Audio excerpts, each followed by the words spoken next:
আসসালামু আলাইকুম। আজকে যে গল্পটি বলবো, গল্পটির নাম খোলস, পর্ব 4। চলুন গল্পটি শুরু করি। জীবনে দীর্ঘ এক শূন্যস্থান তখন না হয় পূর্ণ হয়ে পড়ে নেওয়া যাবে, কিন্তু তার হয়ে উঠল না। স্বামী তার 19 বছর বয়সী প্রেমিকাকে বিয়ে করার জন্য অনেক পাগলামি করেছে, তবে শেষ পর্যন্ত ওই মেয়েকে বিয়ে করা হয়নি। মেয়ে নিজেই নিজের সুখের কথা ভেবে চলে গেছে। প্রেমিকাকে হারিয়ে দীর্ঘদিন যাবৎ স্বামী শোক পালন করে, স্ট্যাটাসের মাধ্যমে প্রকাশ করো শত আহাজারি। স্ত্রী কেবল সেগুলো দেখে যায়। প্রেমিকাকে হারিয়ে তার স্বামী শত আফসোস।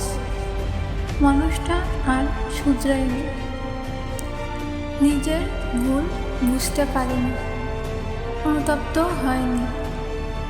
এখনো একের পর এক নতুন সম্পর্ক গড়ে তুলেছে। পৃথিবীর বুকে স্ত্রী এখন নিজের কাছে বড্ড বোঝা। তার যাওয়ার জায়গা নেই, আপনজন নেই, ছেলে মেয়ে ভবিষ্যৎ নেই। অস্তিত্ব অভিমান হোক কিংবা ঘৃণা, এই সংসার ছাড়লে ছেলে মেয়ে নিয়ে কোথায় দাঁড়াবে? কিভাবে তাদেরকে ভালো একটা পরিবেশে বড় করবে? আদৌ কি তাদের দায়িত্ব ঠিকমতো পালন করতে পারবেন, নাকি নিজেকে শক্ত করে গড়ে তুলতে পারবেন? আজকের গল্প এ পর্যন্তই। আমাদের গল্পের পরবর্তী পার্ট পেতে আমাদের চ্যানেলটি সাবস্ক্রাইব করুন।